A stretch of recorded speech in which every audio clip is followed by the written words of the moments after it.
কাছে আরেকবার নতুন ভিডিও নিয়ে চলে আসলাম। ভিডিওটা ভালো লাগলে প্লিজ সাবস্ক্রাইব এবং লাইকটা করে যাবেন। ভিডিওটা শেষ পর্যন্ত দেখবেন। বেশি কথা না বলে ভিডিওতে চলে যাবেন। টমেটোকে ভালো করে কেটে নেবেন।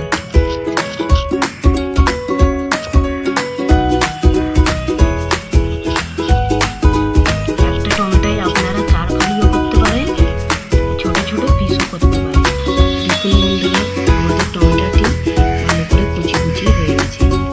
তারপরে আপনারা মুড়িতে টমেটো কুচি দিয়ে দেবেন।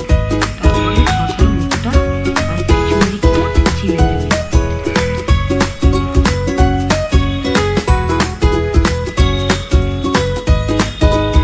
তারপরে শসাটাকে ছিলে নেবেন।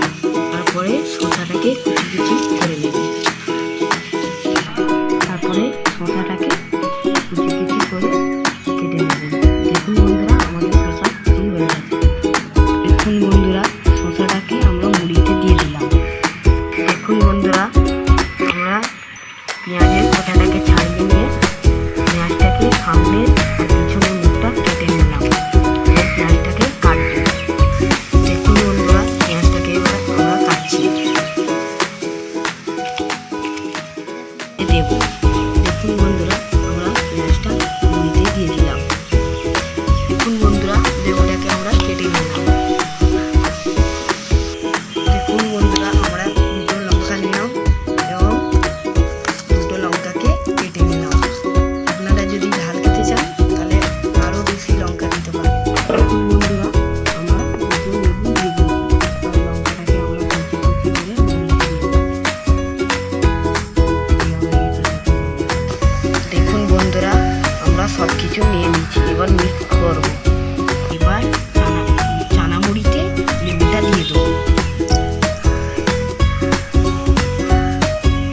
আমরা এইখানে একটা লেবু দিয়েছি। আপনাদের যদি বেশি পরিমাণ মুড়ি বা টমেটো থাকে, টমেটো শসা পেঁয়াজ যদি থাকে তাহলে আপনারা লেবুর পরিমাণটা বেশি দেবেন।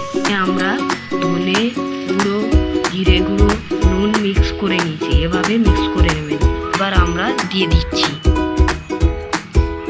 এবারে আমরা মিক্সিং করে নিচ্ছি। আপনারা একটা বাসন নিয়ে এর উপরটা ঢেকে দিয়ে দেন। তারপরে বাসনটাকে নিয়ে কাটবেন, জোরে জোরে নাড়াবেন, তাহলে ভালো করে মিক্সিংটা হবে। দেখুন বন্ধুরা, আমরা চানা মুড়ি তৈরি করে নিয়েছি। ভিডিওটা ভালো লাগলে লাইক এবং সাবস্ক্রাইব করুন।